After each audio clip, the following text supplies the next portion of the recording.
I use paid plugins and paid virtual instruments. Wow, not a big surprise, right? I'm a producer and I use paid plugins. However, there is a case, especially if you're a beginner, to avoid doing this at the beginning, and that's what this video is about. Number one is cost. That is a great argument to avoid paying for anything. It's free. Use the free plugins, the free virtual instruments that are available in your DAW. There are hundreds of free plugins and free virtual instruments and free loops in Logic Pro that are all for free. Number two is compatibility and support. All the plugins available in Logic, all the sounds, come with support from Apple. You can call them up. There's tons of free resources online. It's just very compatible and there's always support if you need it. Now, if you buy a plugin, it could be great, but it also might not work. You might have to call their support. They might not even have support. Number three is regular updates that are done on your behalf. You don't have to worry about anything. When you update your Mac OS, especially like big updates, usually it's not great for all the paid plugins you have.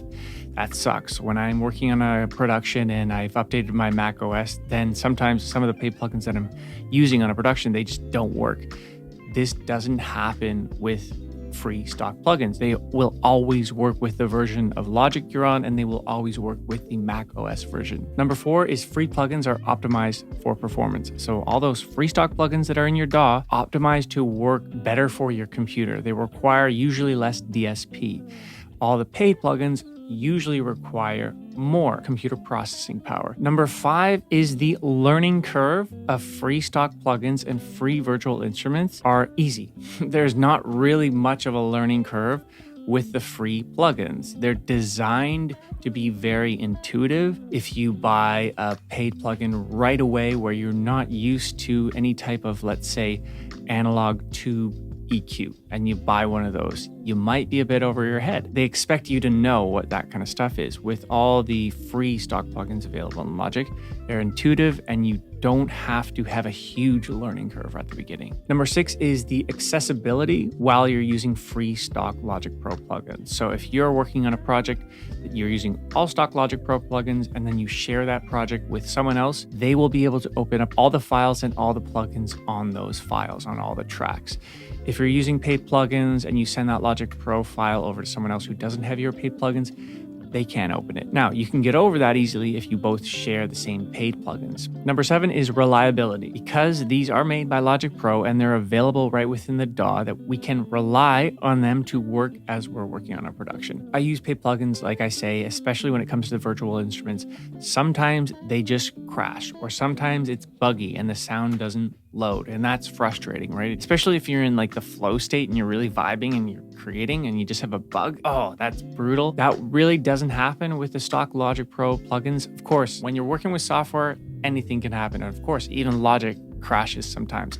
But the percentage of time that Logic Pro free stock plugins would crash with respect to, or like versus the paid stuff, the Logic Pro stock stuff will crash less because it's reliable, because it's made for Logic. Number 8, 9, and 10 are all similar in a way, but different. And I've left these to the last bit because I really think they're the most important. So number 8 would be variety. Now you can totally argue that you have more variety when you buy paid plugins and you buy virtual instruments. Yes, you do have more variety because there's more.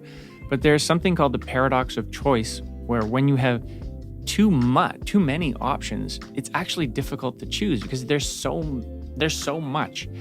And when you just stick to a certain batch of plugins that you get good at and you get used to, that's all you really need, especially when it comes to sound and sound libraries too.